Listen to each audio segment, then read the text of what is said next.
Hello and welcome to the first scene for Shadows over DC, the New World of Darkness venue set in, well, DC. So tonight we have a few young awakened mages in the city for a little bit. You guys have been instructed by our mentors. Meet at the local meeting place for the Concilium, which is a small law office middle of the Mage Held territory, which you would have been told is owned by one of the masters. In specific, I say Mulmore, to Ghost Master of the Free Council.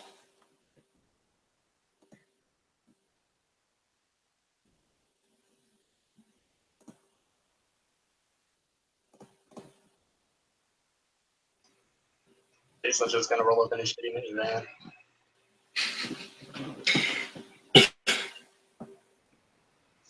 Yep. Sigurd will probably drive up in some, I guess, like a Prius or something. But she'd drive a Prius.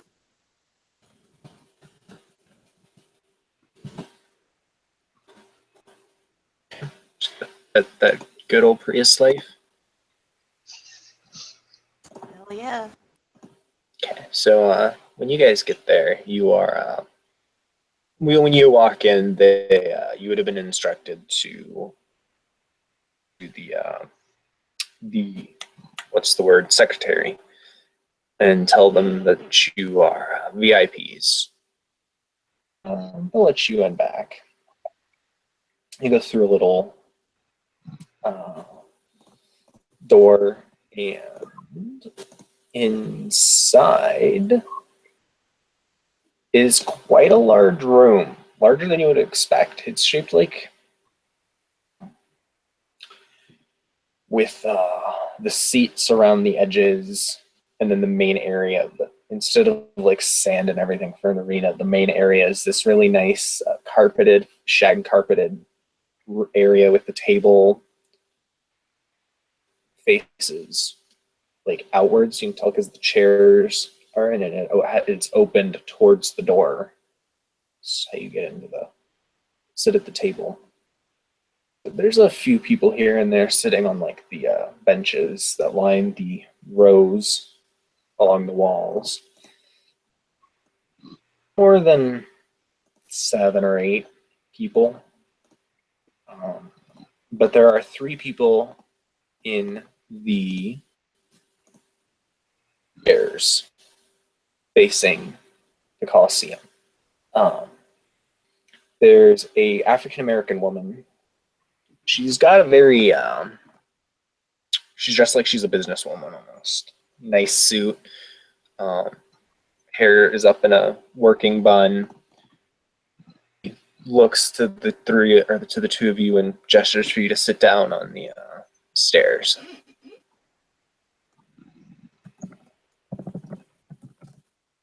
Jason will kind of sit down, I guess. He's kind of hunched over his knees, trying to get comfortable.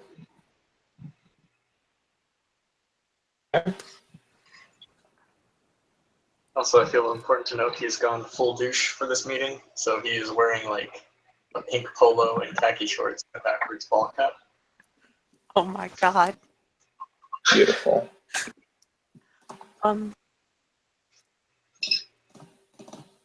Man, please did nice. So she will sit right next to Jason. She'll give him a really big smile. And then out from her jacket pocket, a little monkey head will pop out. Well, it's not a monkey, it's a tamarin, but either way, it's got like a little. Okay, it's adorable. Because it is. These things are so cute. They have beards.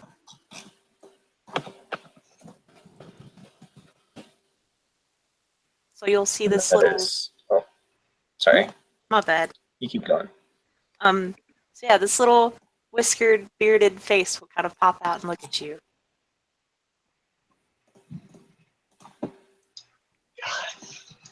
This is just like staring at like, oh my god. So cute. This is Gerald. I'm Seeker, by the way. I would kind of like think for a second. It's like, oh yeah, dead on names. I'm the unicorn wizard. Why don't you have a unicorn? Working on it. Ooh. Is it gonna be like a rainbow unicorn? Think of riding on justice. That sounds awesome. Gerald says hi, by the way, and she'll gesture to the Tamarin. I'll just kind of wave to the little Tamarin. It will stick out a paw and wave to you. And it's tiny. They're only about 10 inches. So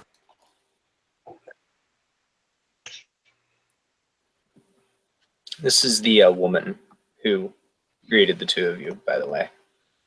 And she's kind of sitting there with the other two, watching you. She's not interrupting you. She's just watching.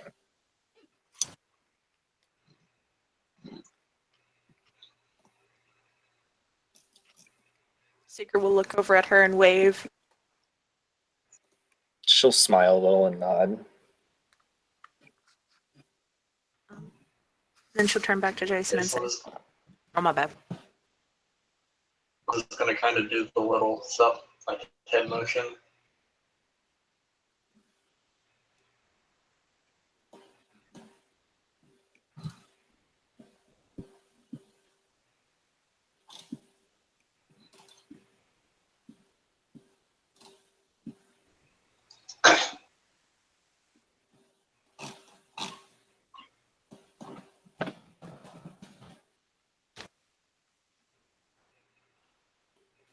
So,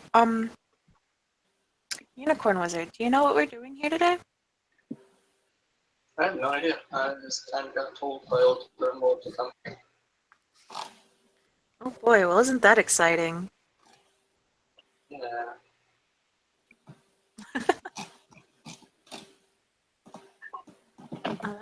Then she'll turn to the secretary and just say, Miss, do you know what we're doing here today? The woman who is sitting at the table with the other two, she smiles and says, "Well, that's what we're here to tell you."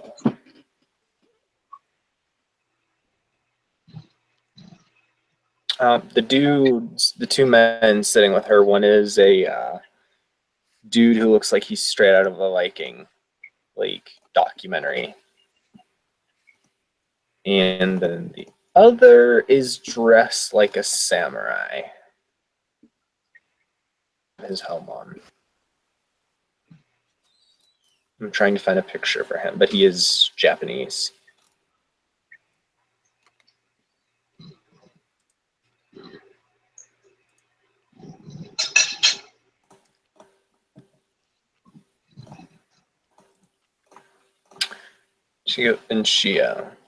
The two or the three of them confer for a moment.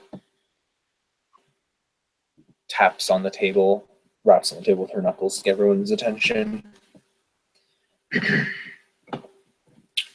Mages of the Concilium, we have called you here tonight. Something in our territory that has been kidnapping people. I'm sure you've seen the news, the women disappearing. Our concern, it's not within our jurisdiction. However, what is our concern is the fact that we've had 2 mages disappear within the last week inside of our territory. Do you know what paths they were on? They were Obramos. Oh boy.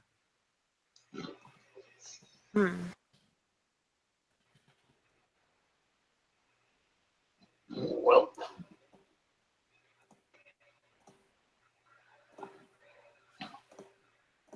As one of the... Oh, sorry. You go. My apologies. And she'll kind of like open her, and she'll start counting on her fingers, and she'll point her finger up and say, I know this is a lot of information, and I don't know if you are going to say this later on, but I'm a little curious. So, do you know their ages, possibly orders, when they were last seen, and if they were working on any sort of, were they working on any sort of experiment that required going into the Twilight or through the Gauntlet? Yes, they were both free council mages. Oh boy. In a cabal together. They were working on a way to open a portal into the Gauntlet using a locus inside of our territory. And they were both very close to succeeding in their experiment when they disappeared. However, there have been people, normal humans, sleepers, disappearing inside of the area for the last week. Could they have unleashed some malevolent spirit? I'm not too well versed on spirits, but like spirits of anger and pain. I'm sure there's a spirit of kidnapping somewhere out there too. It's possible, but the Eighth has assured me that nothing has escaped the Gauntlet there. In fact, he couldn't actually peer through the locus from his side. Really? She nods. That's disturbing. Quite.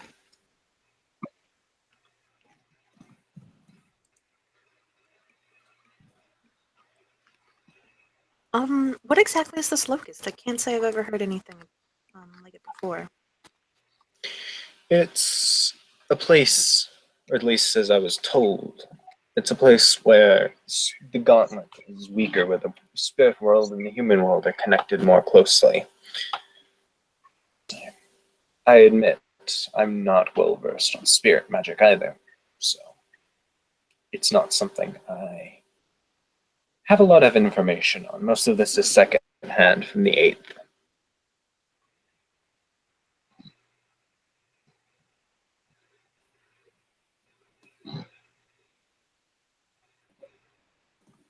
And then the Japanese man beside her, who has that giant sword next to him, by the way, leaning against the table. He sighs and says,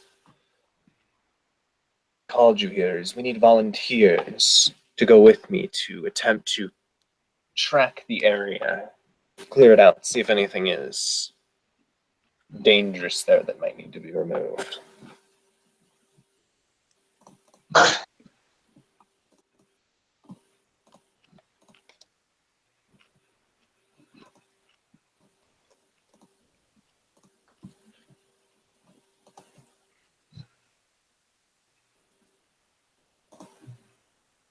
I mean, yeah, I mean, it was good to do that. At least I can. I'm not gonna speak for anybody else on this, but it kind of seems this thing has a type, at least as far as I saw it. And I'm gonna just throw this out there. I happen to match that type. He nods. "So are you offering yourself up as bait?" And he raises one eyebrow. What was that, Joey? I couldn't hear you. If you were offering yourself up as bait. If it comes to that, sure.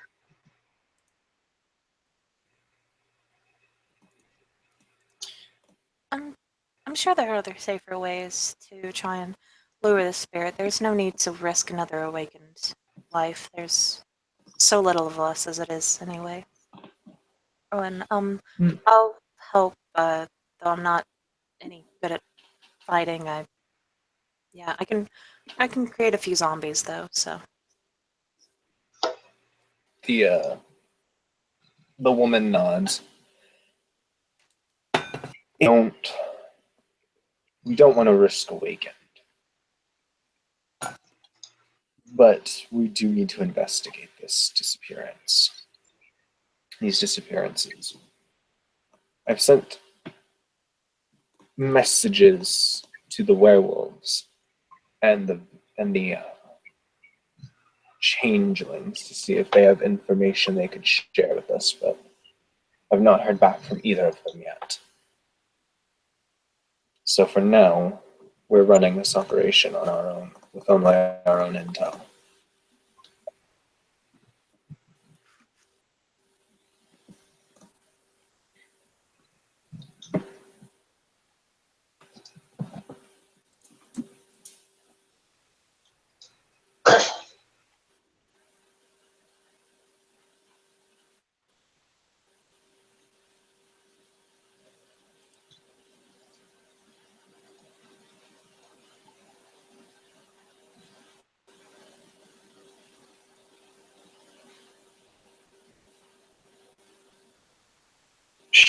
She looks around at the other mages to see if there's any more volunteers.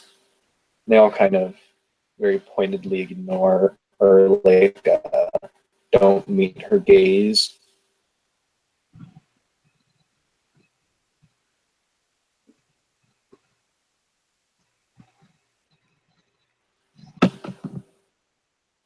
Yeah, the Viking-looking dude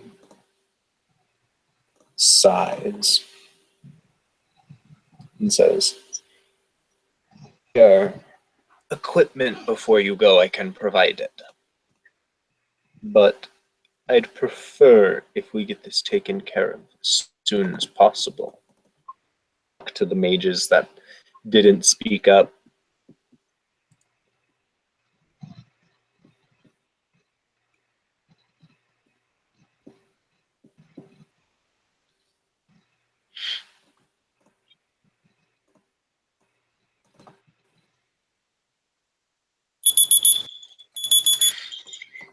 My bad.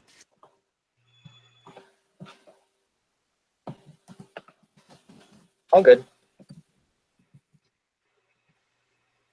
Jason's just gonna kind of shrug and say, well, if they don't want to go, like, what are you gonna do? It would appear so. I would order them to go, but unfortunately, I don't appear to have any for the free council. He says a little snidely. And the woman beside him gives him just this glance that says she's really done with his shit. Seeker will kind of smile widely and say, okay, I'm gonna guess Silver Ladder? Either that or Arrow. And the man clears his throat. I am Odinmark of the Moros of the Silver Ladder, master of the city. She'll just kind of lean over to Jason and gently nudge him and say, knew it. Yeah, I kind of had that vibe. The lady goes. She kind of just sighs at him and says, well, it looks like it's only going to be the three of you, so if you need equipment, you can go to Odinmark or I. You. As for that, the meeting is dismissed. I'll let you discuss with Arden and plan your moves. She just wraps her knuckles on the table again and stands up, along with the other two, as a lot of the other mages begin to file out of the building.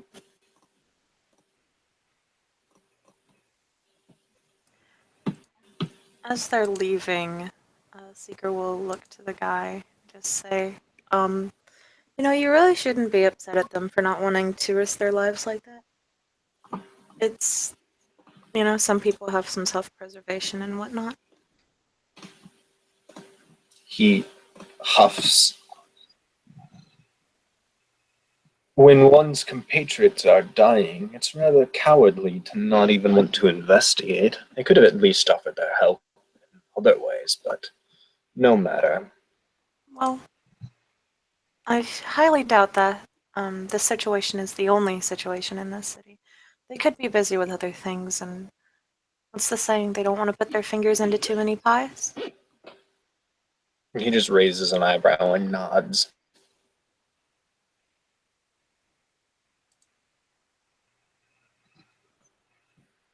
He's just gonna be like, yeah, I mean, it's kind of not cool to shit on the entire free council. I'm free council, and I just volunteered immediately. Does have a Well, point. well, then it seems you have a bit more backbone than your compatriots. And behind him, you see the woman just glaring daggers at him. Okay, let's look. I know the Silver Ladder and the Free Council don't like each other. I know all about that mess. I learned all about it. It was glorious to learn how the Free Council got their name and everything like that. And when they were named, they became a part of the Diamond Orders, creating the Pentacle. But still, you don't have to be a jackass. And I know that's kind of like, I understand how it is. The orders don't really work together all that well. It's a little weird, but you still don't have to be rude about it. Like, you don't see me coming in here waving my Mystagogue junk around, just being like, hey guys, I read books all the time. I am a massive nerd.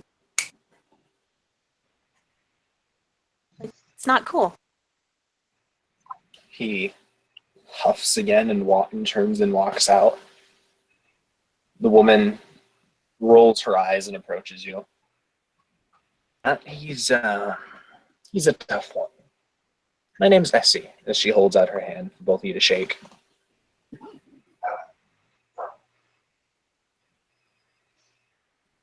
Jason will shake her hand. Nice friend. Yeah, Seeker will shake her hand as well. So, yeah, good to meet you. My pleasure. Now, is there anything you guys think you'll need? Arden, he's good. He'll take care of you, but do you need any, equipment or anything? I'll see what I can do to help. In all honesty, the guy said he was a Moros, and we are very hard pressed to learn and understand spirit, noise of spirits. And I'm not sure about this fellow over here, and she'll kind of, motion to Jason, and she'll say, you did say you weren't a Brimos, though, right? OC Tiger, I think. Yeah, Jason, or did he not? he already fit their target when both of them had been over most free council. So. Okay. And I don't really. Too much of a stretch to. Oh, my bad. Okay. He'll say, I don't really know about this fellow over here. But I think I know what he might not know. Though I'm not gonna say it. Could be very rude and wrong. But we're about to go send some people who don't really seem to be all that good with spirits out to go deal with spirits. So if you know the Thyrsus who might be interested in helping out, at least someone who can allow us to see spirits. She kind of thinks from it. Well, I don't know any Thyrsus in the city other than the 8th, but he did make me some nice tools the other day. I'll go see what I can lend you for the mission. Up one finger, I'll be right back in a moment, and walks into a back room. And the Japanese man approaches. He's got the large sword slung across his back now. He just quietly approaches and stands near you guys. I'm just gonna give him finger guns as he approaches. He'll just smile. You get a very,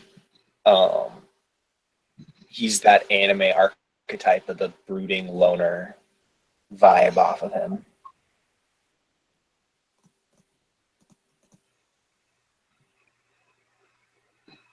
So.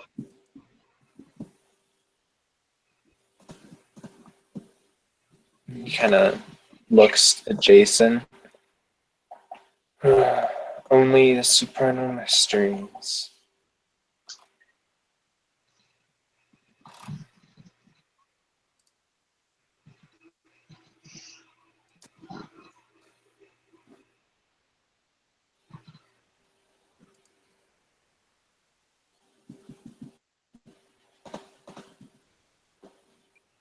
After about 5 more minutes, SC comes back with 3 pairs of glasses.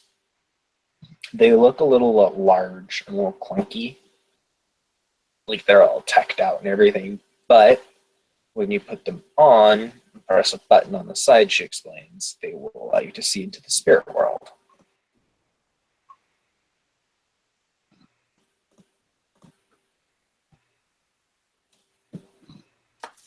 Oh, awesome. Things like that'll be pretty handy.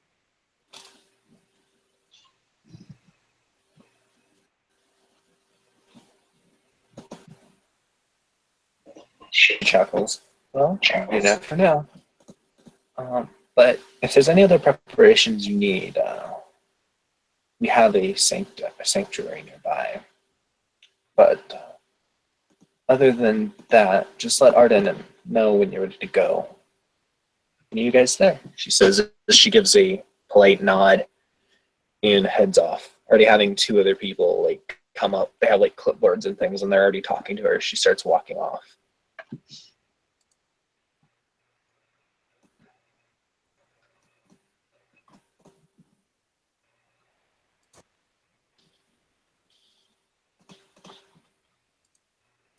So yes, is there anything else? Is there any other preparations you guys would like to make?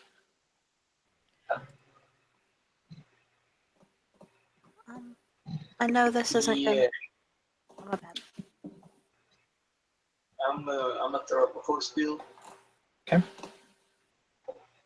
So you're gonna do that as a ritual? No, it's just a rope. Okay. So roll that beam footage.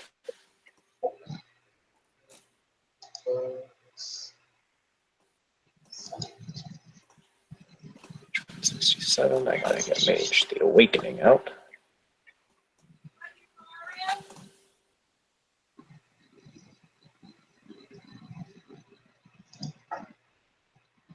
I don't remember how to do this.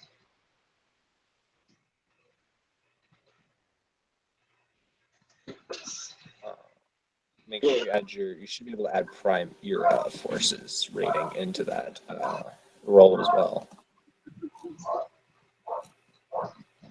Let me find Mage the Awakening.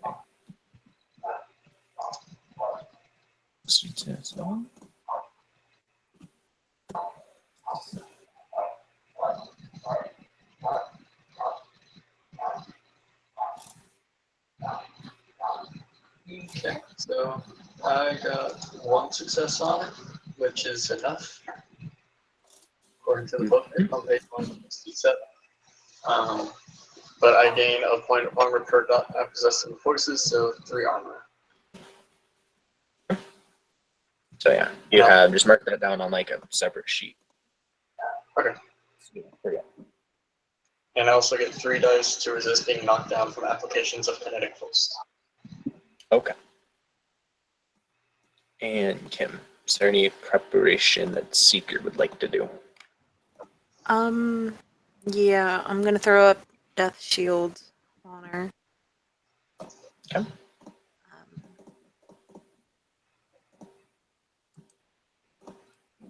Oh boy, and this is one thing I forgot to make a rope.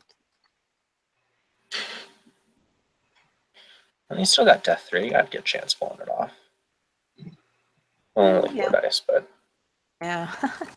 Yeah, like I had 8 dice and all I got was like 1 success, so. mm-hmm. Here we go. Oh, forgot the thing. Ooh. Nice. I will reroll the 10s.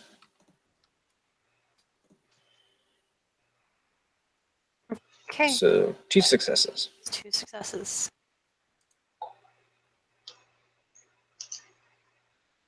The good thing about Nuad is ones don't remove, so. Yeah. So,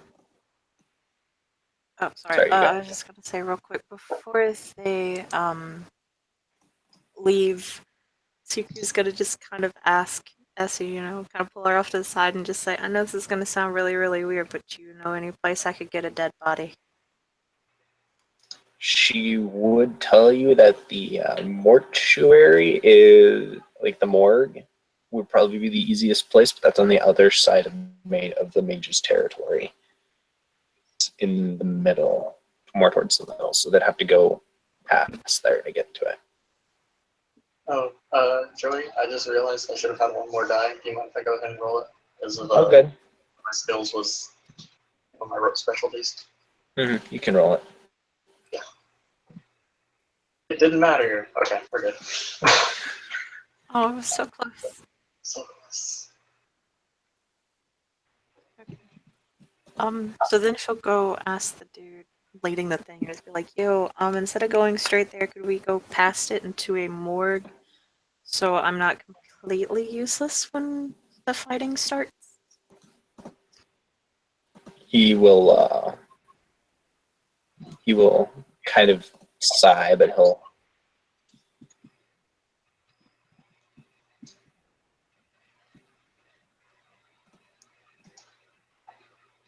I'm sorry, I didn't catch that.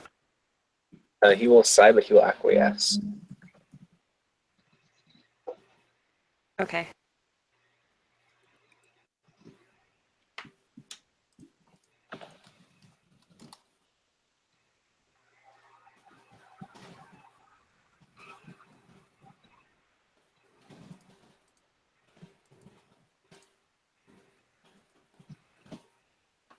So if anything, if there's nothing else you guys want to do, then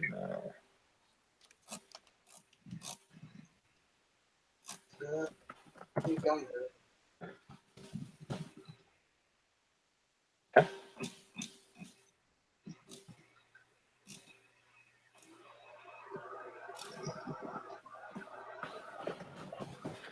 So he will lead you guys out to a little van he has. He'll put his sword in the back and yeah, drive off to the morgue.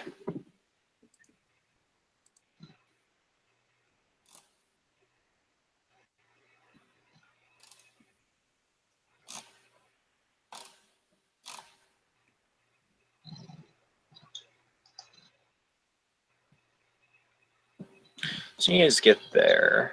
Let me see if I have an NPC for this. Paired.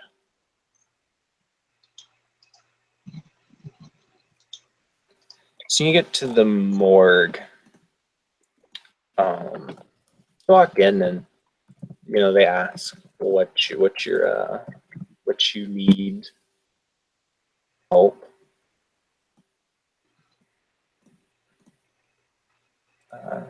And what do you say to them? Like, what do you tell the person? Oh Or boy. person who's working her day job.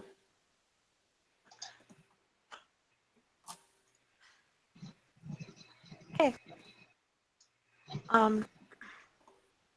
She'll say, "Oh, hello. I am, I know this sounds a little weird, but I was curious to know if I could go into the morgue. You see, I'm going to school to become a nurse, a pathologist, in fact. So I was curious to know if I could, perhaps, if there's a doctor around here I could speak to. Surely you must have a pathologist on hand to examine the corpses. If I could speak to them, are they in the morgue, perhaps?" She kind of seemed surprised at first. And I need you to roll your manipulation subterfuge. Okay. gonna be so fun. Oh boy. Watch. You just get 0 successes. I will cry. Because this is 9 dice. Oh boy.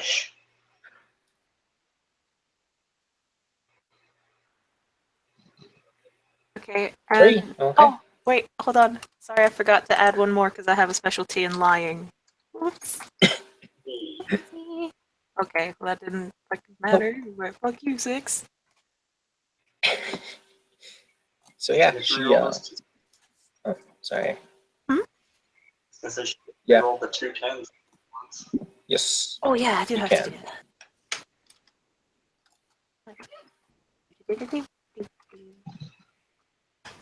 Hey, nothing. Okay. Yeah. The woman she'll be kind of surprised, but she'll say, "Well, we do have one pathologist, and I'll let him know that you're here." And she heads off.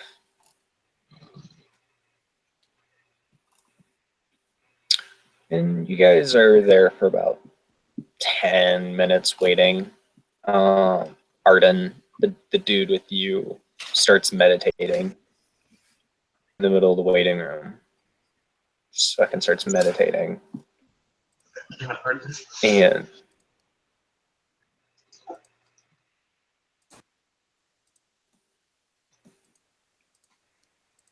I missed what you said, Tiger. I was just kind of mumbled, goddamn it, Arden. And blow our cup. Just because this is amazing. As he's meditating, the Tamarin is just gonna kind of pop out of Seeker's pocket and walk over to him and poke him. Grumble, but ignore it. Like, grumble a little bit, and then he'll ignore it. If he's ignoring it, Gerald is going to start climbing up the guy until he can sit on his shoulder.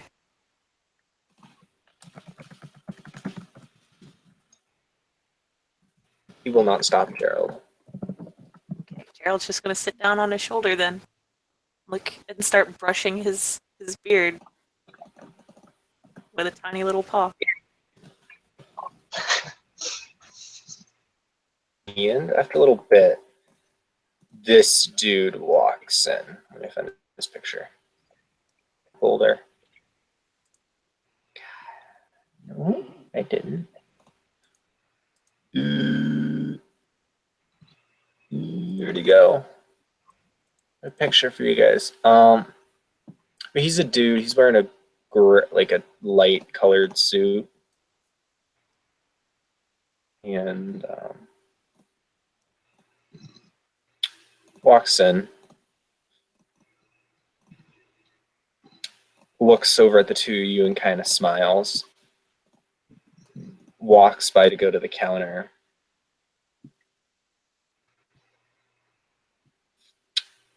As he passes Seeker, he just leans over and says, "You could have just asked to see, you know," and just continues on his merry way into the back. You know what? Seeker's just gonna follow him then. Okay. And Jason's Gerald, just gonna chill. and Gerald's just gonna keep chilling as well on the dude's shoulder. So as they're going, she'll kind of, she's a small girl, so she'll probably have to like kind of, really fast walk to catch up to the guy again, and she'll just say, "Well, I didn't know. I'm new here. I didn't know you could just come to the morgue and ask for a body. If that's what you're meaning, please tell me that's what you're meaning." Well, you see, you can't just walk up to one of the sleepers and make requests like that. You'll get in trouble. Well, of course, that's why I didn't do that. Well, I mean, you still asked for a doctor, and I'm the only awakened doctor here, so. Well, I mean, you're a doctor. I asked for a doctor.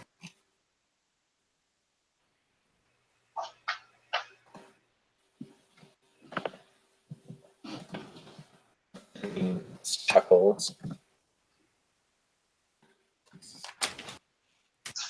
So, what is your name then? So I can ask for you specifically next time I'm in need of undead assistance.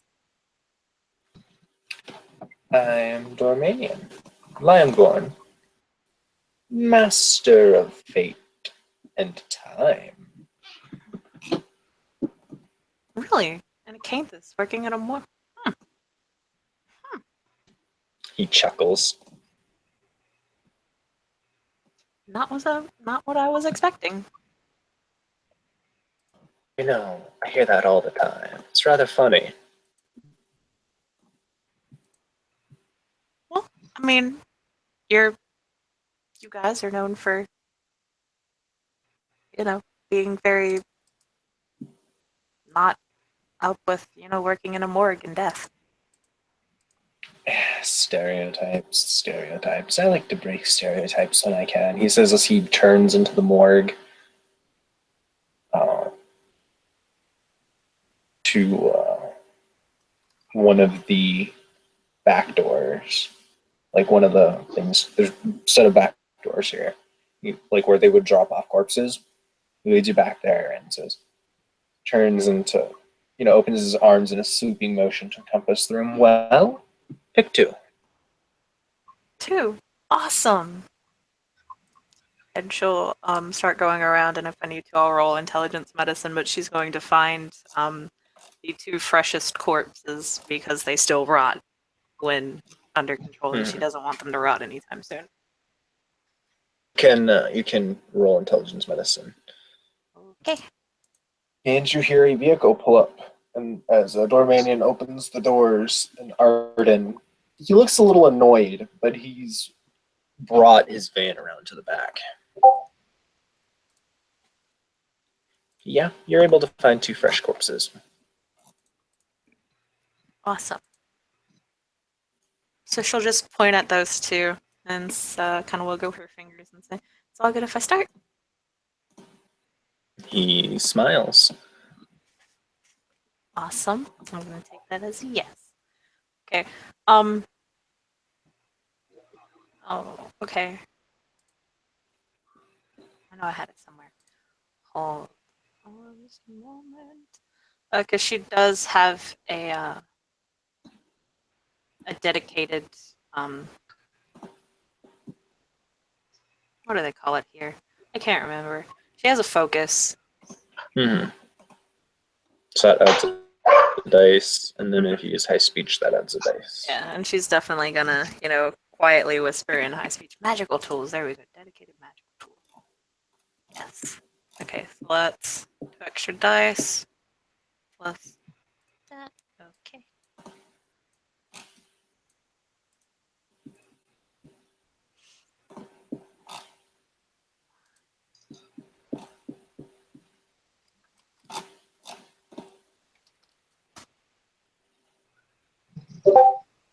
Okay, that's an exceptional success. Woohoo. Okay. All those successes, because I know there are specific rules for creating a zombie. Let me go look those up real quick. Yeah. Because you have to put your successes into their attributes or something. It's really weird. Let me go. I'm looking at it too. Magic. Luckily, death is like the first arcana in the book. Because it's amazing. Okay, it's page 140.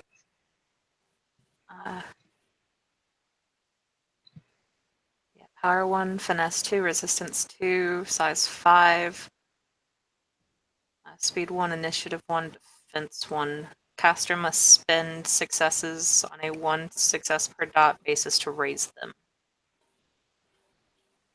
There's up to 5. Okay. She will make this zombie the tank and throw 1 success into speed, bringing that up to speed 2, and then she'll put the other 4 into defense. That'll give it defense 5. and Let speed me- 2, initiative 1. Let me just, you give me just 1 second so I can copy this down. Okay. Just have a little WordPad open.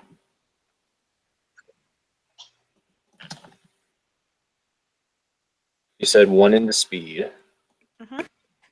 Give it speed 2, so it's not, you know. Yeah. Initiative 1 and defense 5, you said? And that'll be all the successes. Yep. So roll again for the other ones. Okay. Now, also, I'm not sure if you want to do this or not, but zombies created with Quicken Corpse have vulnerability to one specific attack.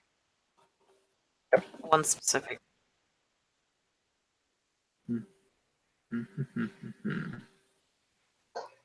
You choose the zombie's vulnerability to during spellcasting, unless you have a success to make it indestructible.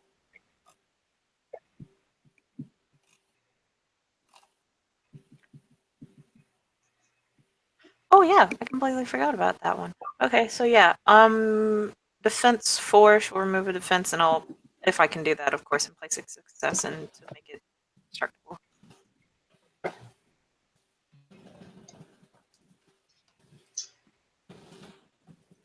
Oh boy, Kane. So the first one lurches up, sways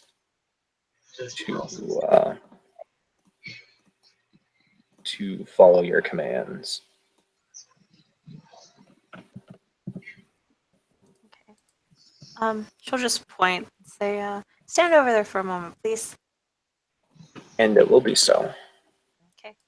And then I will do the exact same thing to go with the other one. Okay.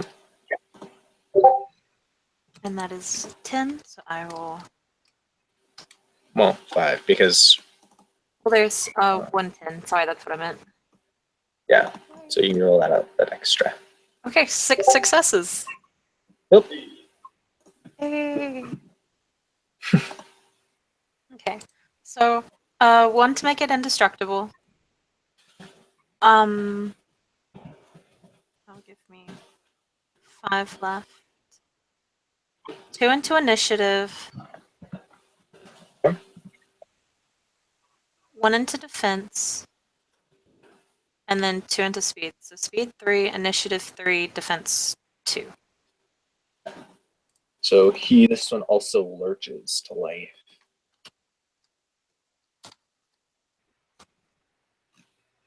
And stands there awaiting your commands. We said, dude, bro,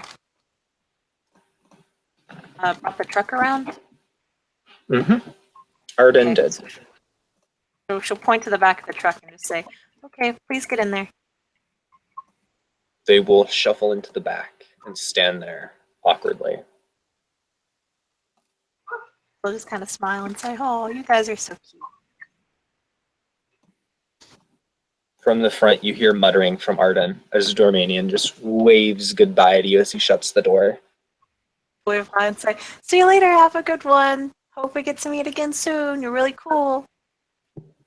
You don't hear his reply because you're driving away already, but he said something.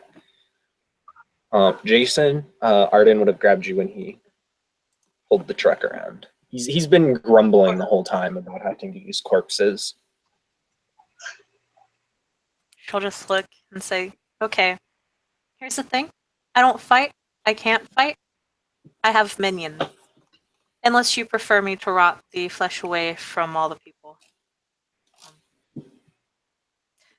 And then I mean, kind of. Oh, my bad. that seems effective to me, but Well, unfortunately, I can't do that just yet. Rotting flesh requires me to be. Requires me to know a little bit more about death than I currently do, unfortunately. Just a little bit more. I'm almost there. fair enough. So I am kind of useless when it comes to fighting. He just nods and continues grumbling as you guys drive towards what was described as the. Just wait till I get Matter 3. I'm gonna be making some Metal Dead zombies. It's gonna be great. So, what you come across is a little warehouse. Pretty close. You guys have both looked at maps enough. This is pretty close to being in the center of the Mage's territory. And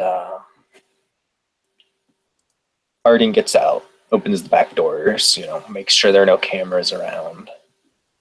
In fact, what he'll actually do is he'll just reach around and touch them, make them invisible to cameras with forces. So your zombies just vanish. Doesn't that also make I can't remember, but they can't see, right, with that forces spell? Mm-hmm. Oh. They cannot see out. So run your commands, your will to direct them, because they're mindless anyways. And he takes out his sword and kind of gestures for the two of you to follow him. That's what she said.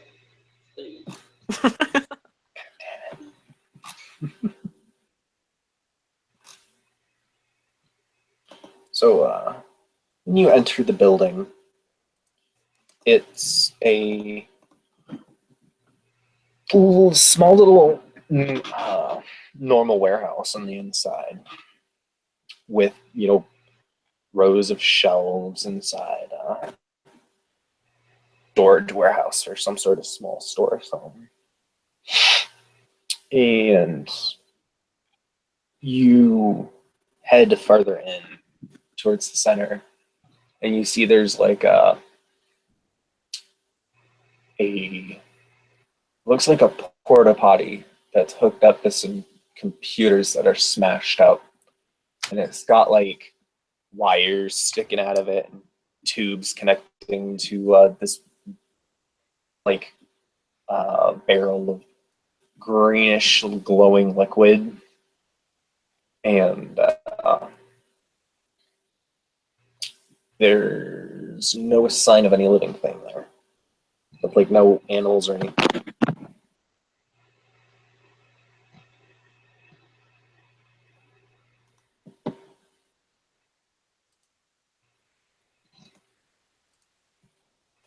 So, what do you guys do?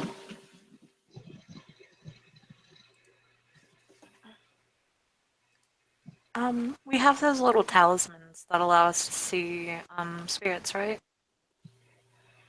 Mm-hmm. Are there any spirits around? When you put them on, there's spirits in the area, but they're very faint. Like the talismans have they fade in and out of view, and talismans appear to have trouble actually working.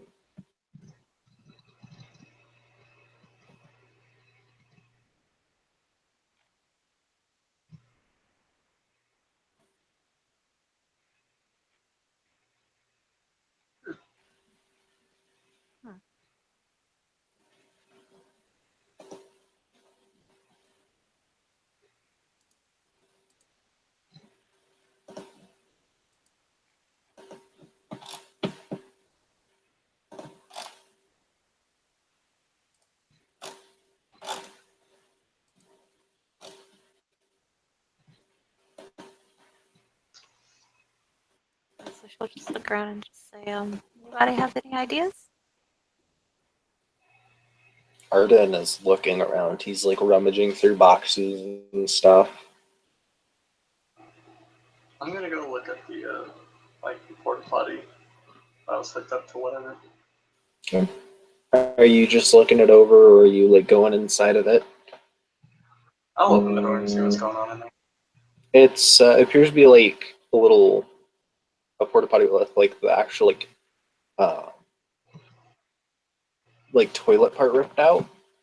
So it's got a little more standing room, and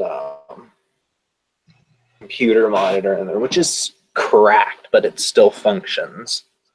Although it appears to not have any power. Like, you can still tell from looking at it, it's like not broken up to not function, but it doesn't have any power going through it. There's a little like fan on the top that's just kind of gently rotating.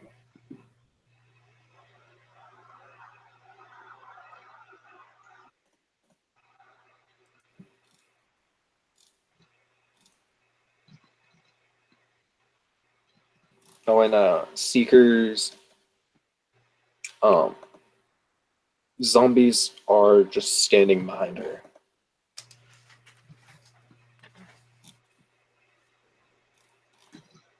She can't really see them at this moment in time, so she's just like, yes.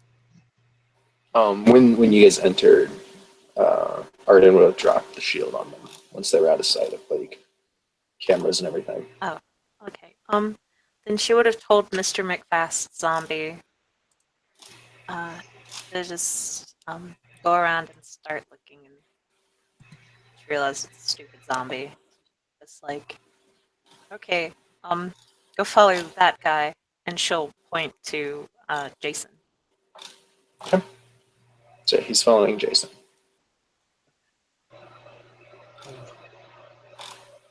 You said there's like a little fan at the top going? Mm-hmm. Just very slowly rotating. Okay. Like in the top of the porta potty looking thing? Mm-hmm. Yep. Okay.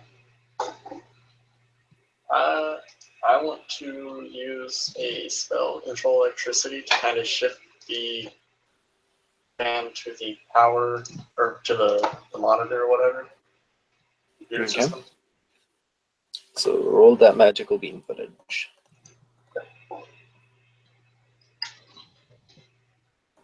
That is a forces 2 effect?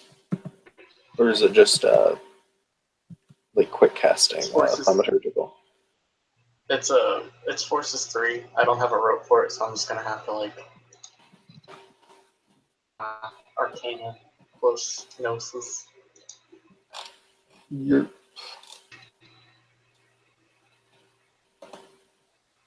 I got 2 2 successes. Okay. So you're able to shift the electricity over.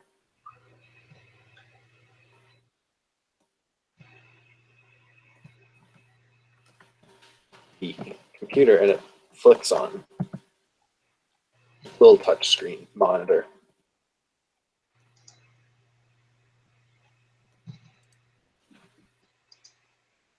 Alright. I'm gonna go over to the computer. It's got like a little generic Windows lock screen like you'd have on a phone. Is it asking for a password? Yes. I'm gonna put in guest 1 and hope for the best. When you put in guest 1, it beeps once and then doesn't do anything else. I'm gonna stick my head up. Hey, Seeker. Hello. You know how the computer?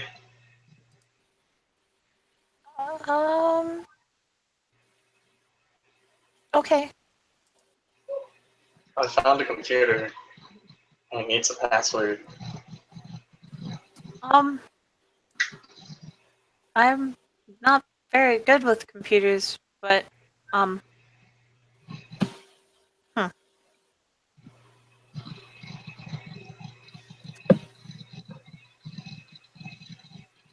don't know. Maybe I could see if there's a ghost around here who knows what the password is. We'll give a thumbs up. Okay. Wow, and I can't believe I didn't make Death Sight a road, but yeah, I'm gonna throw up Death Sight.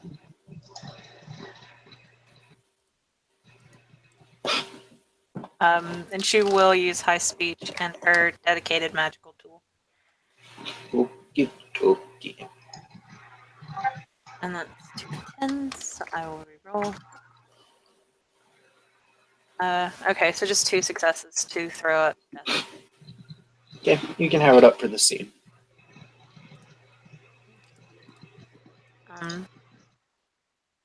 She'll actually go up to where Jason is and look around and see if there are any ghosts. There's a number of ghosts here to be caught in webs. She'll blink and say, "Oh shit! Yo, Jason, you want to see this? Or ooh, yo, Unicorn Wizard, you want to see this?" Sure. She'll reach over and yeah, throw Death Sight up on him as well.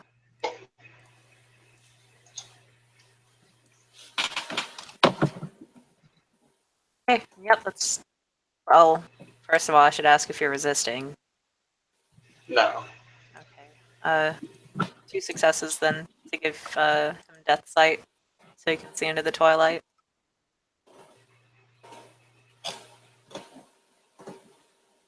Yeah, so you see Unicorn Wizard now sees about 40 ghosts around the area in webbing.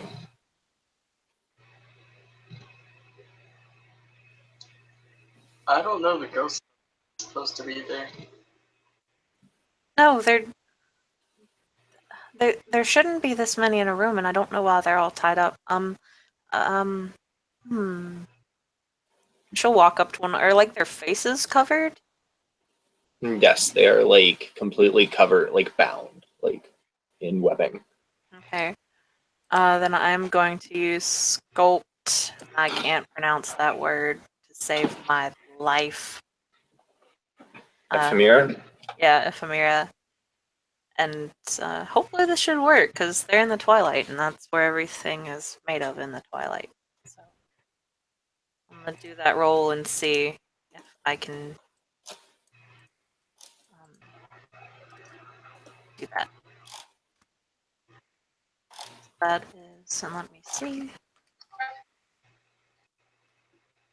Okay, that's 2 successes to try and just pull away at the webbing around one of the ghosts' faces. So as you reach through to kind of make the motion of ripping it away, something kind of stops your hand, and you can't quite push through to the other world to remove it, to sculpt it.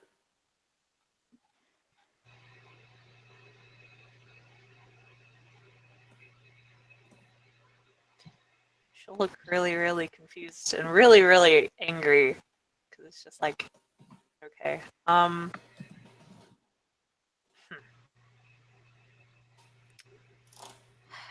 Okay, that's a little annoying. I should probably stop because if this continues going, I'm probably just gonna hop into the into the twilight, and that would probably not be good. So guys, make a you guys know there's a perception roll. Look at Wit's a sheet. composure. Yes, what's composure rolls, please?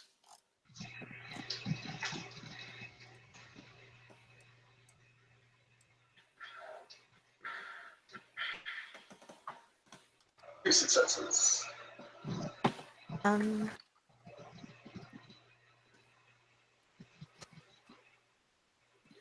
Hey. Reroll the 10. Okay, so 5 successes.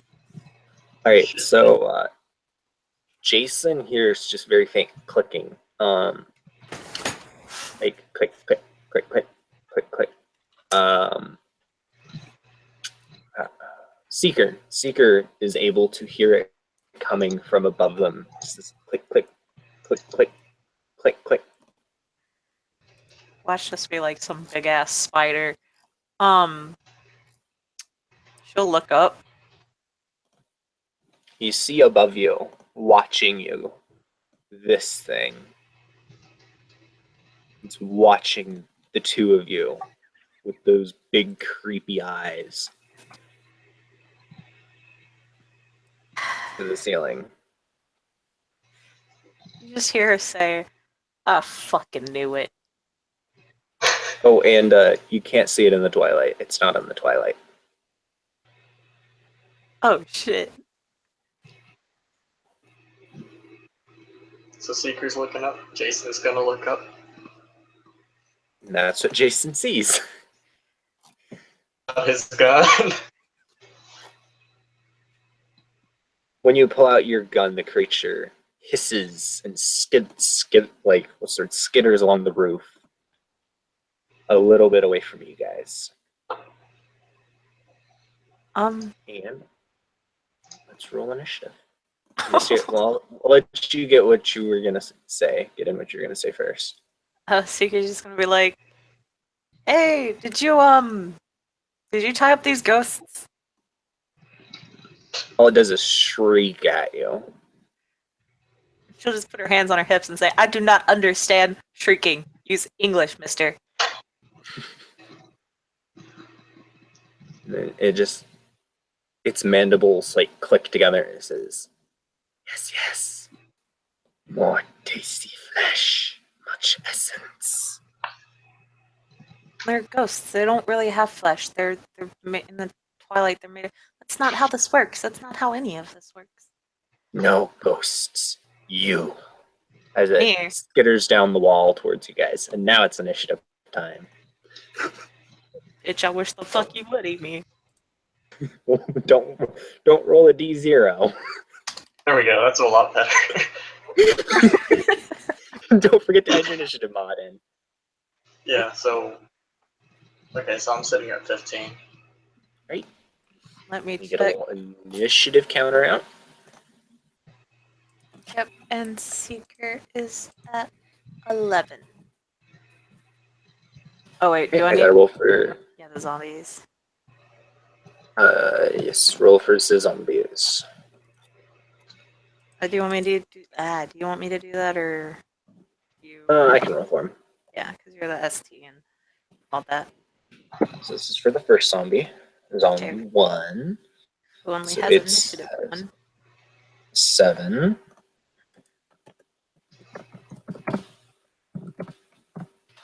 This is for the second zombie.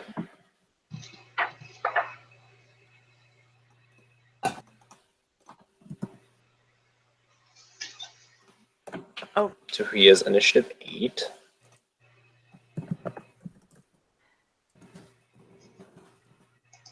Do you guys mind if I use the restroom real quick before we get started? Oh, good. So that way we can all grab like something to eat and everything, or something to like munch on if we need it. Mm-hmm. Yeah. Or we start. Let me just roll.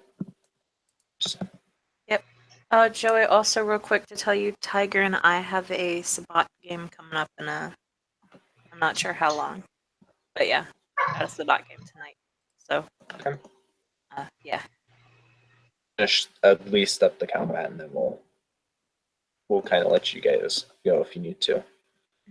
Because Tim said about 10 minutes ago that he'd be on in 30, so I guess we got like 20 to 30 minutes.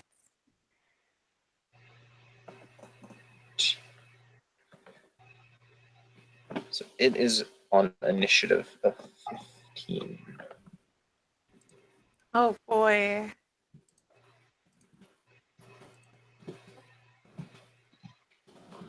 Man.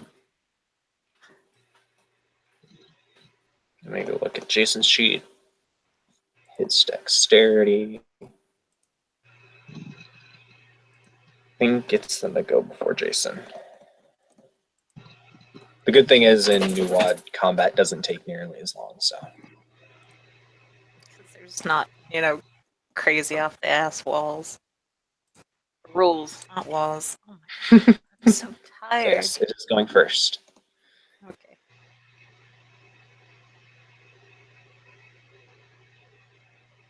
And while Tiger's getting through it, I will be tags. Man, I should have done armed ghost. Fuck. Make a ghost out of your arm. Oh, no, that would probably be bad, but no, it's basically you can give a ghost a spell that it can unleash once. Ooh.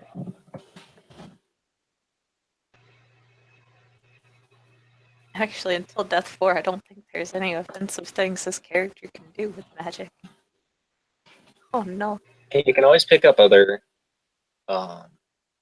ones. Mhm. Other arcana. Oh, I know. Though she's not built to be a combat mage. I think she's definitely going to get Matter 3 first, then probably start working on life. Okay. Because life is a scary arcana. Oh, it's so bad. Mm-hmm. No, your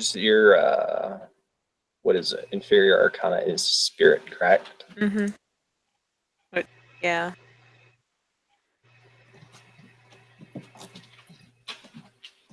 Which is kind of bad because a long-term goal of hers is to get Mind 3, Spirit 3, so she can be that person and call shadow people, which is not good.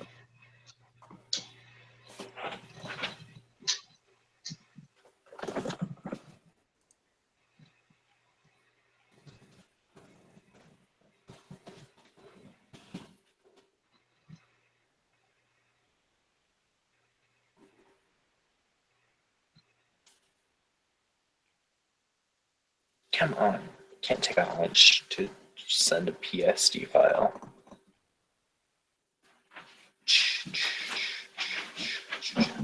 Necromancer, did you know that dinosaur skeletons in museums are usually fake casts? Someone. Did the internet tell you that? Necromancer. No, just a series of disappointing museum trips.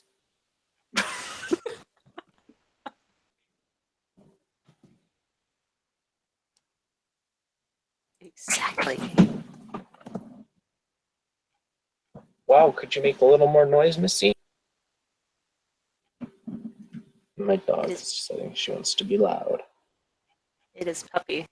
They could probably be louder. If only I had some fate, I could curse the people. That'd be so fun.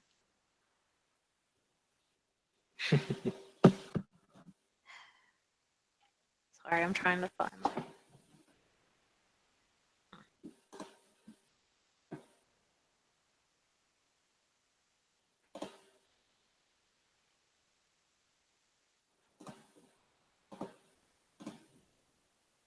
Oh, Tiger left.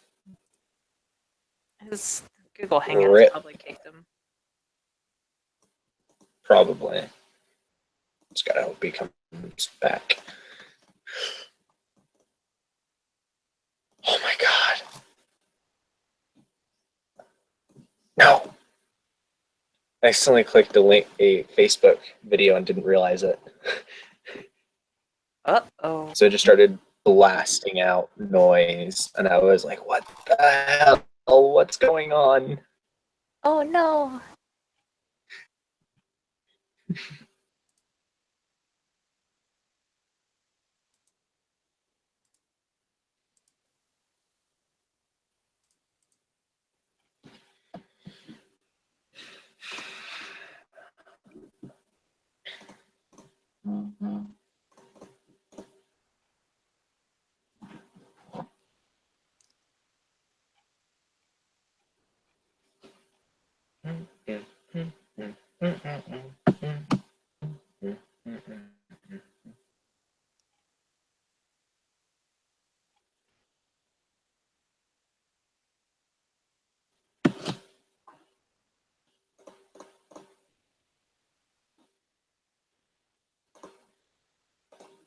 Make sure nothing happened. Not in that chat.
And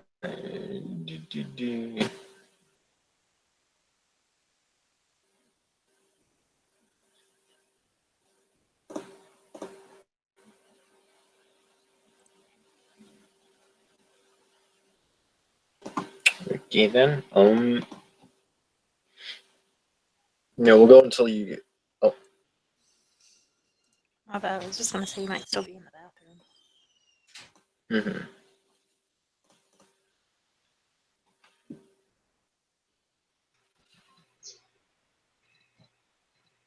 Hopefully. Sorry about that.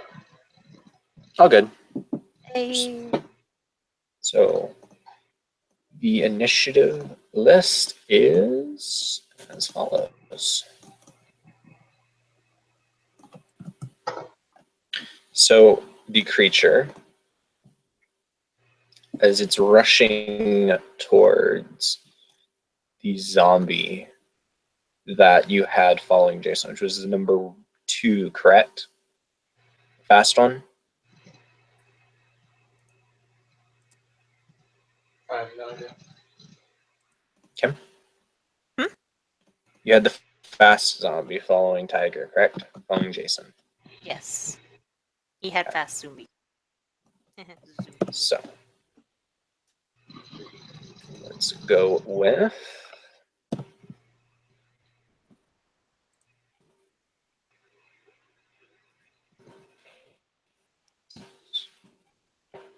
offensive 3? No, offensive 2. So okay then. I fucked that code up somehow. Sorry. So what he's doing is it's rushing forward.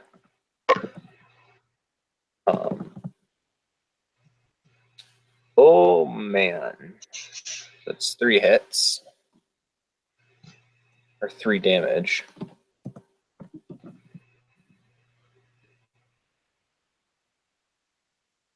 Okay, and then no successes. So I accidentally rolled one more extra die, but it didn't get any damage anyway. So it's a chunk out of your zombie, which doesn't even seem to notice. And that drops it to Jason's turn. Okay. It's pretty close now to the little porta potty, right? Mm-hmm. So its defense, by the way, is 4. So you're gonna remove 4 dice from your attack roll. Okay. Does that affect me trying to blast it with lightning? I forget how defense works with magic. Are you using a rotor just? Just improvise.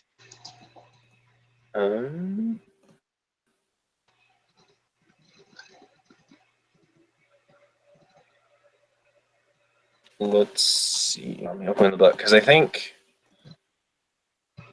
sure there's a chart in here somewhere. So go ahead and roll it. Okay. It does say in the description for the spell, it's on page 165, it's influence electricity. It says you do not directly attack a person or object from the spell, you just manipulate an existing electrical current, redirecting it towards the target of its choice. Mm-hmm. Okay, so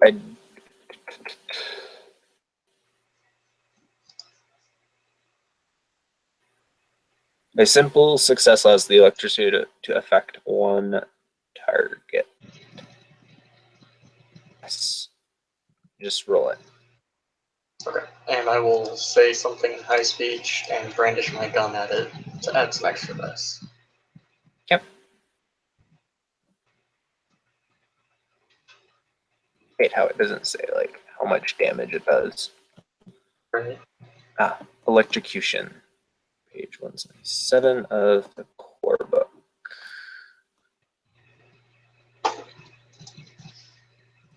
long as you got a success, you hit it. So you technically can hit 2 targets, so you also zap the zombie, Wow.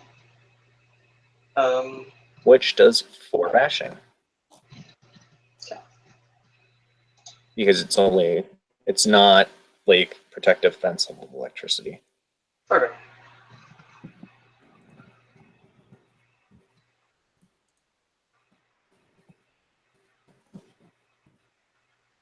And that brings it to Seeker's turn. Is there like a broomstick or a butter knife or something like that around? There's like, yeah, I'll say there's like a big, like, industrial broom nearby that would take a full round to run over there and grab it because it's just far enough away. Well, it's not like she can fight, so she's gonna run over to the broomstick. Okay. So you run over to the broomstick, which brings it to tank zombies, or no, speed zombies' turn.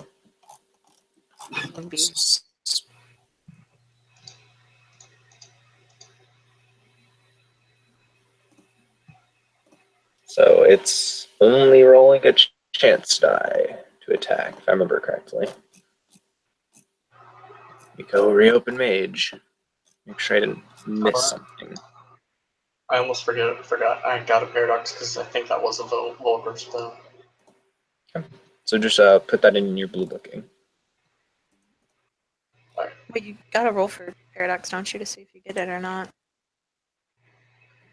Yes, give me 1 second. And I Okay. think at Gnosis 1, it's just 1d10. Yeah. Okay, go ahead and roll that d10 then. Okay.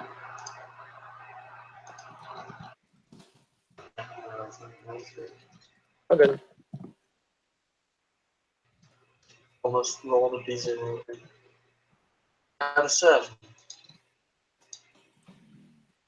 So I believe because that was just not a success, you don't get one. Hooray. But you're good.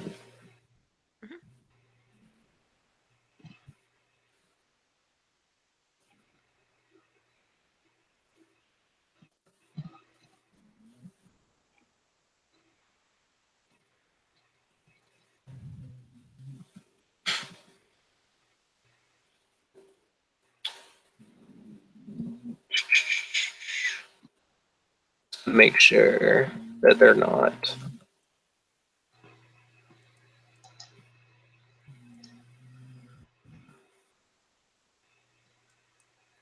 Okay, so yeah, it's only rolling 1 dice to hit Really? or to attack. Yeah, because you also have to spend successes to increase their attributes. Oh man, that didn't say that in the fuck. Yeah. Okay, that was my button. I'll be sure to note that Yeah, next. it's not in the sidebar where they talk about zombies. It's in the actual spell description, Damn. and it does not hit. Some weak ass little zombies then. Hey, they're tanks. And it is second zombie's turn. Kind of meandering out. And it does not hit. And it's back up to the monster's turn.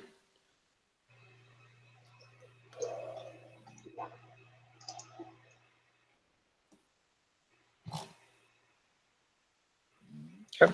So it's going to bite again at the creature, or the zombie it's fighting.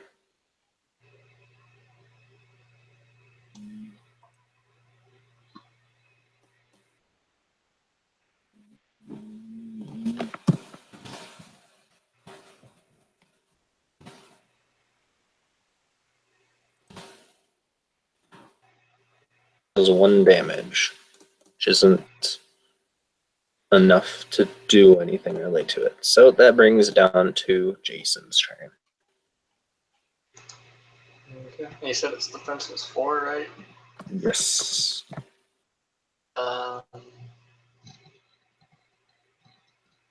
However, if you shoot it with the gun, its defense doesn't apply. Oh, okay. I'll do that then. Yes. And it I have firearm spec and pistols, so I get an extra die, right? is.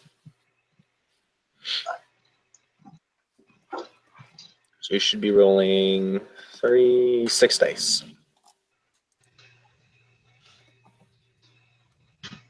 Oh, wait, actually, I think it'll don't you have the damage to your roll as well?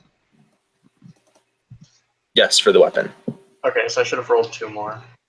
Okay, go ahead and roll those additionally. Roll 3 when you do this because you got a 10. Okay, yeah. I'll learn this eventually, I promise. I'm getting used to running it as well. Oh, I messed up. Got space. Okay. Okay, 0 successes, so 2. Okay, so that is 2 lethal that it takes.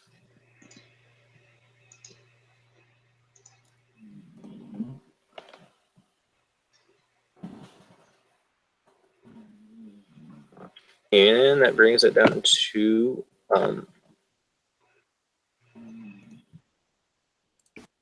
Seeker's gonna grab this broomstick and gonna use weaponize object. Try to turn it into a quarterstaff. okay. I got 1 success.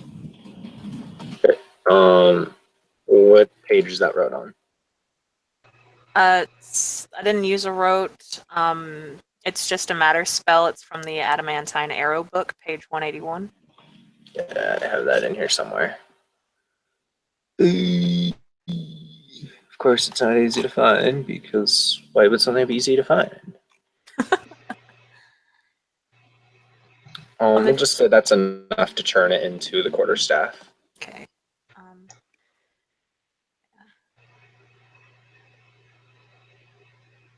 Yeah, basically it's just okay. I also need to know its damage because it's calculated by the higher of durability or size. Okay. I believe I have armory in here somewhere.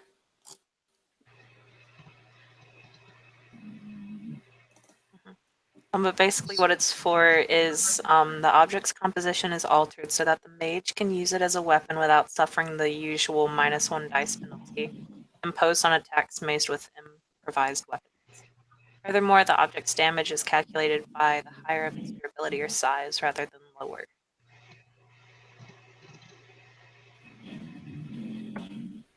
Okay, yeah. Is it not in here? Maybe it's in the core book. Oops. Sorry, I'm still learning the system. It's all good. 150.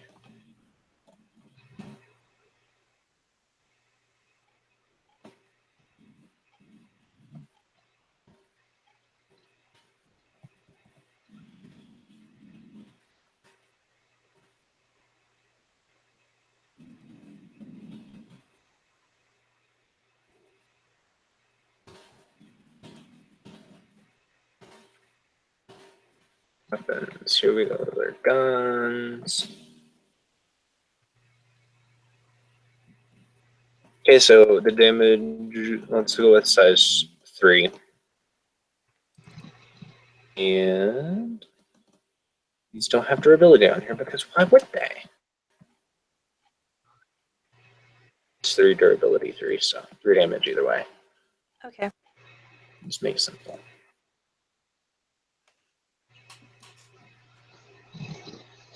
Well, it'll take her another turn to get back over there. So that'll be. Okay.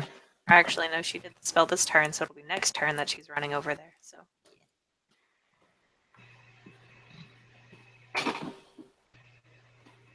So that drops it down to zombie number 2, who's going to try and do their thing.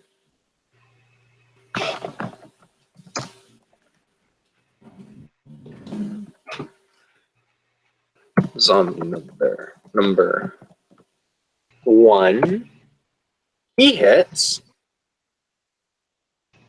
Yay! He does 1 damage. 1 bashing as he bites down on the creature. So that 5 bashing. Not 55, just 5. And brings it back up to the creature's turn. So, to try and rip this dude apart. Okay, so it's 2 damage. Okay, so it does 2 damage to the zombie. Starting to look pretty worse for the wear, but it's not. Like, it's got chunks falling off of it, but it's still completely fine. Don't you dare die on me, zombie. I mean, it's taking, what, 5? It's got, like, 1 more health level. No, my zombie. So we'll keep going until that health level's gone. But it is now Jason's round. I'm gonna shoot it again. Okay. Rolls that beautiful bean footage.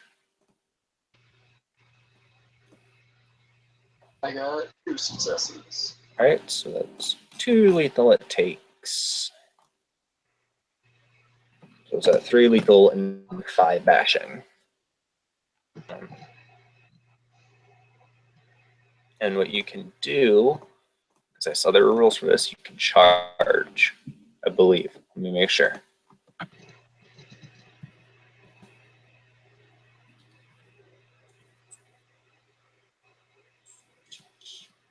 Okay.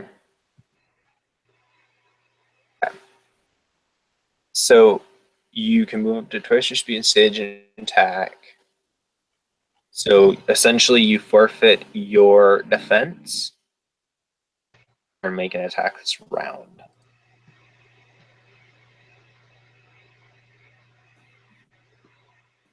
Oh.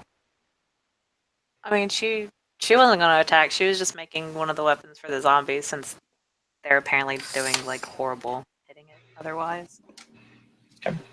I mean, they'd still end up rolling 1 dice because of its defense. Oh, really? Oh, never mind then. I guess she'll. No, she wouldn't charge in there either way. So I'll just wait until the next Basically. round. Okay, so she's kind of just standing back, you having the quarterstaff ready to defend herself. Well, no, I thought she had to get from because you made me spend an action to get over there, and then Yeah, so so she, this like action she's kind of just heading- staying back. Oh, she's heading back. Okay. Yeah, So like make sure she's yeah, she's gonna head over there to attack the dude, bro. zombie number 2 does not hit. And number 1 hits. They're improving.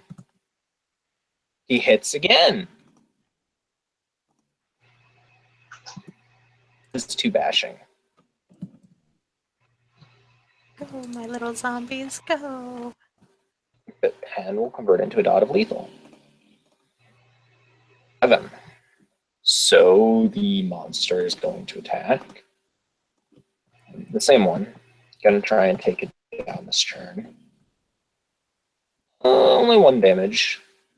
But that's just enough to take the zombie down. Basically, it rips it in half. And with all of its arms, gripping a different piece. So not really in half, it more kind of rips it in a bunch of chunks. And that is its action. Now it is Jason's action.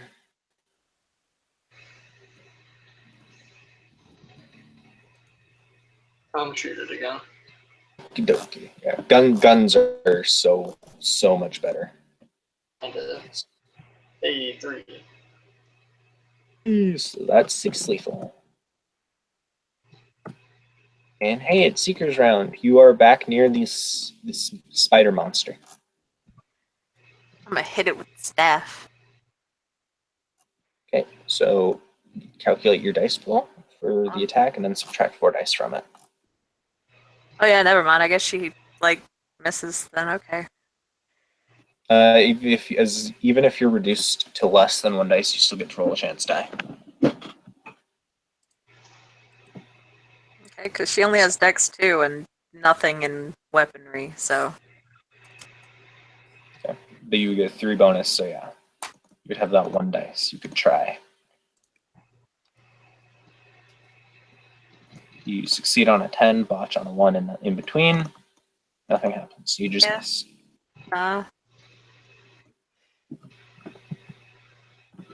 Your first zombie, actually your only other zombie, your tank zombie also misses. Takes back up to the top. The creature whips around to face you. Its eyes glistening, huge and moist. The creature howls at you. It is rolling a thing. wait, who's it looking at? Seeker. So we're going to do a contested roll. Oh boy. So you're going to roll a resolve plus composure. It's going to roll presence plus intimidation. So 6 dice. Oh boy. Oh boy, that is 3 successes it has. And a reroll for 1 dice. Okay, so 3 successes. You can. Okay, Nah. so you, Seeker, will flee from the area and will not return to the area for at least a day. As the thing shrieks and uses a point of essence to channel this Numenor. Peace, guys.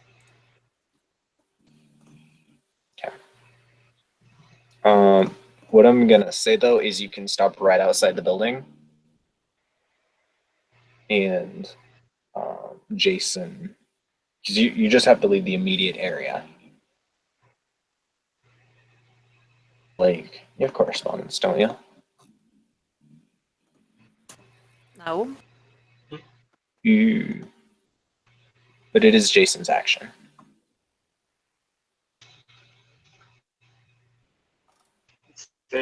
Finishing it off before it does that weird thing to me.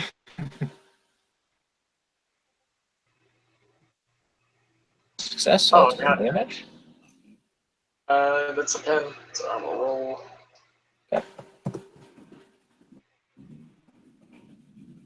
Okay. So 1. So 1 damage. And the zombie is still going to faithfully attempt to attack it. And he misses. So now the creature goes after the tank. He's only rolling 4 dice now, though, to attacks. So he misses. Jason, you made how many shots so far? 5? Revolvers have 6 shots. I've used 3, I believe, so I have 2 Okay. shots left. Okay, I just want to make sure. So you can shoot him again. Oh, jeez. Okay. Zombie's gonna punch him. Doesn't seem to affect it. It's going to attempt to attack the zombie again. Essentially, this is your firing into like a fist fight. It has 6 arms. And it does 1 lethal to the zombie. And Jason can fire his 4th shot. 5th. This 5th.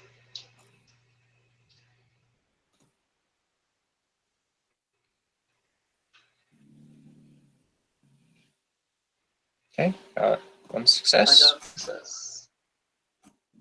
Hey, whittling it down is a thing. Yeah. Seeker, you would, since you're outside and technically outside of the zone of the combat, you can try and find out what happened to the master. Also, try and call ghosts, just because I don't want to kind of shove you out of the scene. Um.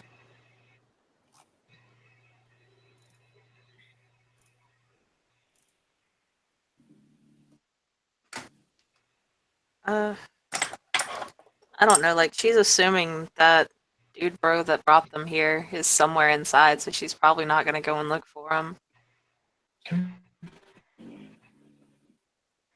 Yeah, I guess she'll call ghosts.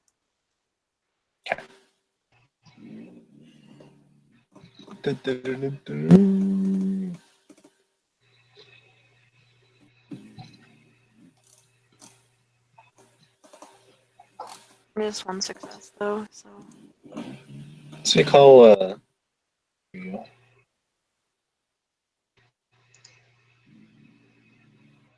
it kind of hovers there watching you.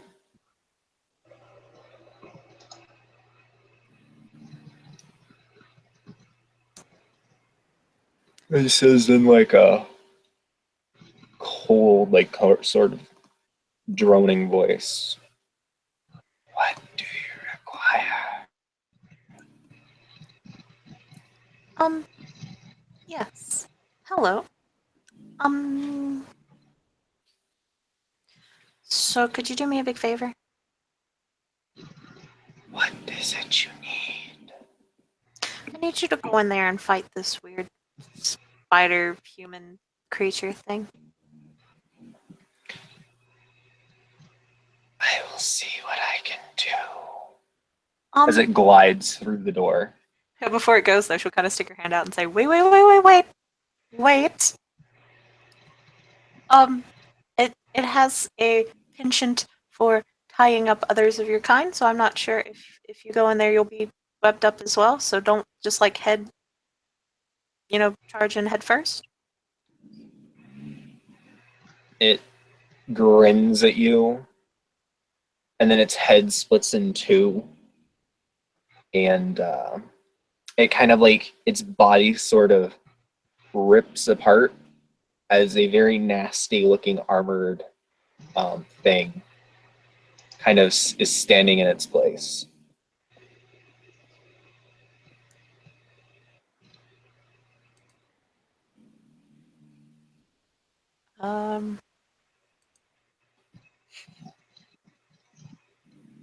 You'll just blink.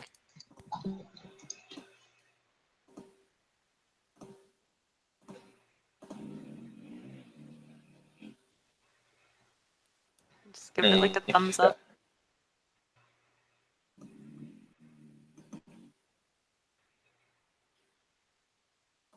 Okay, yeah, it'll head in. And that brings it to your zombies action. They're going to doggedly attempt to beat this thing up. Which brings it monster's turn.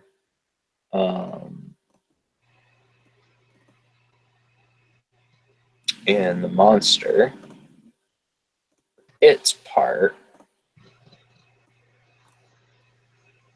Oh, and this is really weird. He's gonna try.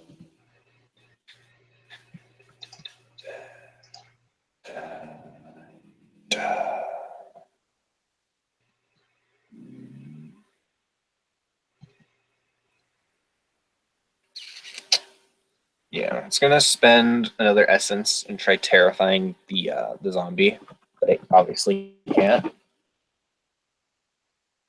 Jason's turn. I have one shot in my revolver. Can I spend a willpower? Yes, which will add 3 dice.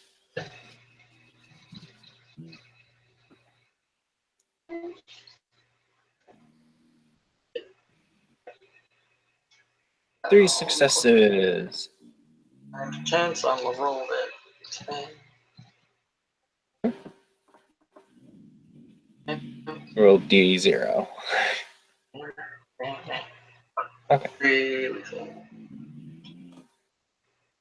It, as your shot hits it, it kind of shrieks and falls back, and its body dissolves into hundreds of thousands of spiders that start swarming away in every direction.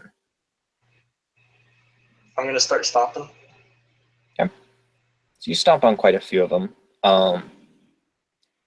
It's at this point that a hulking, armored creature materializes in front of you, looks down at the spiders, and starts raising its fists and smashing them. Stomp, stomp, stomp, stomp, stomp, stomp, stomp, stomp. Hey, thanks, guys. Stomp, stomp, stomp, stomp, stomp, stomp, stomp, stomp. So you're able to stomp out a lot of them, but you see there's quite a few that do manage to escape into the shadows. And if you look around a bit more, you see the master hanging upside down by his feet from some webbing, unconscious.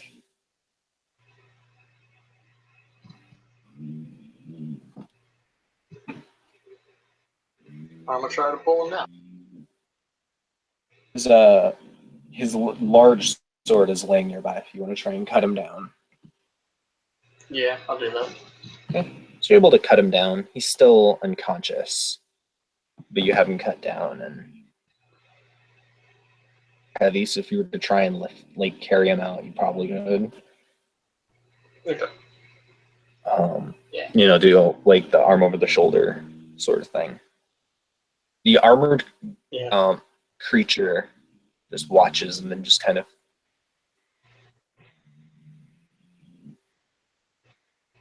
Okay. Jason's just gonna kind of grab the gun and start walking out of the building. if you guys like, because I'm sure you guys have Tim's game starting up like now. We can do a wrap up tomorrow, or not tomorrow, but sometime. Sounds awesome. So thank you, players, for playing. Thank you, watchers, for watching.